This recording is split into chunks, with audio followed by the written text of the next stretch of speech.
Do any of these sound good to you guys? Can men handle period pain? The girls find out. Or Hooters models hula hoop challenge. Oh no, I'd hate to see that one. Yeah, please, no, you're taking my eyes. Hubba. Okay. These poor women. Nadira, when was the first Hooters restaurant opened? October 4th, 1983.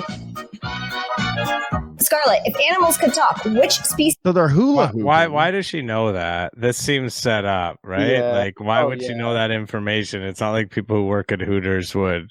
There's no reason for this to be. So the Chive did reply to its own thing, and he said, "I had to rewatch this several times to hear that there were questions."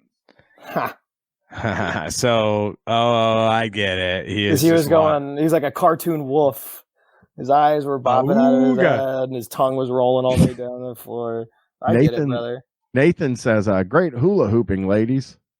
And then he does another.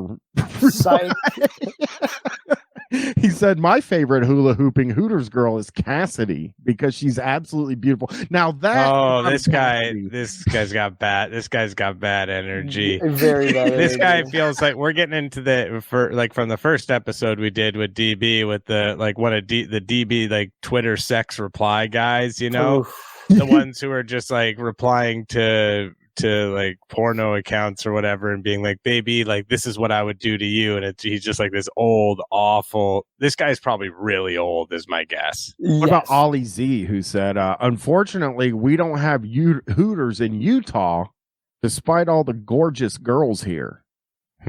These guys, I'm starting to think maybe there might be a big overlap on Chive guys with those guys who reply to porno accounts on Twitter. Yeah, guys, very much so. I mean, especially that guy who went back and said, "I love this," and then went back and was like, "My favorite one is this one because she's beautiful." Like, that's. Oh yeah, that's the exact kind of guy. That's the exact kind of guy who goes on Twitter and.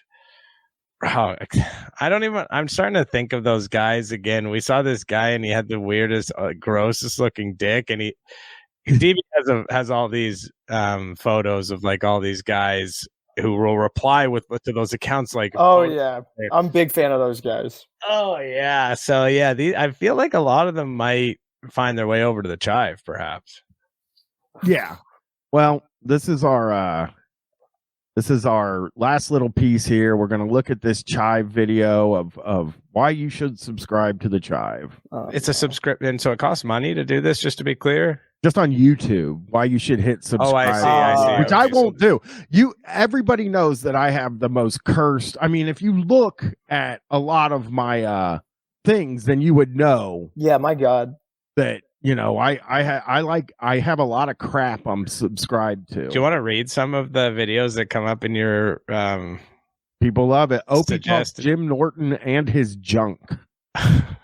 Nice.